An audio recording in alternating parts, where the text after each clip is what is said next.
Hey, good afternoon, all fearless youth parents. I'm actually filming this on my lunch break, so I'm in the middle of a field right now. But I wanted to bring up a couple things that I've been praying about for the fearless youth this year, and just overall, really. Um, and what that is really to get specific with these kids, to really get to the point of things, to really teach them how to defend themselves in the Word. We get all these attacks coming at us, temptations, everything just going on right now.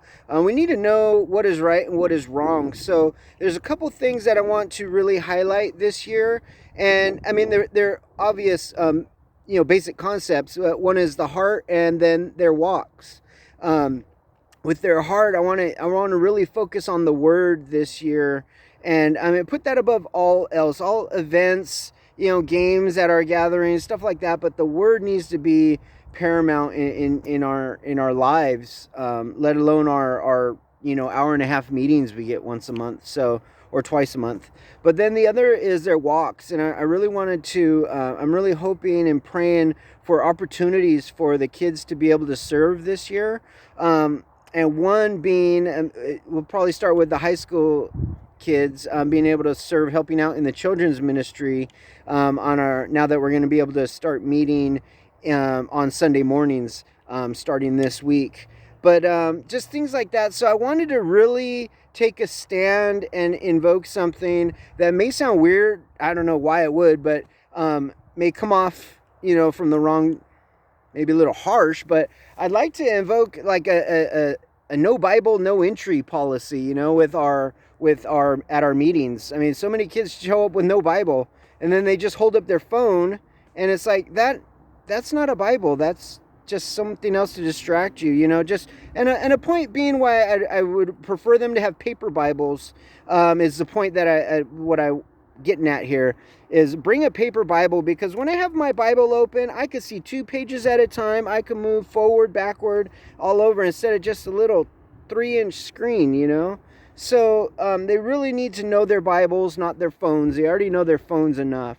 So I want to start that with our meeting. Today's Wednesday, so tomorrow, at our first meeting, of course I'll give some grace. I'll have some extra Bibles. Friends are going to come and stuff like that. But as far as for you parents at home, I really am praying that you can and get them into this, and just let them know that you go to church, you bring a Bible. That's just the way it is. That's the way it should be. So with that, we're praying for you guys. Please keep us in prayer. Phil and Barbie are going to be moving, so Chase and Sarah have been helping out at our meetings and stuff, but we really are hoping to get as much participation as possible, of course out of the kids, but as you from you parents as well.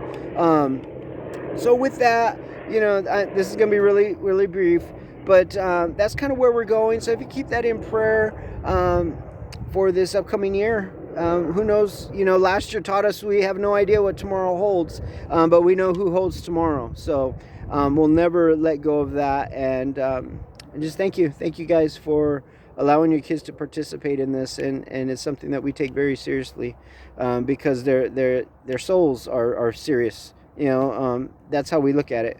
And so thank you. Have a great day, and we'll see y'all tomorrow. And I'll send out a separate little tweet for that. All right. Love you guys.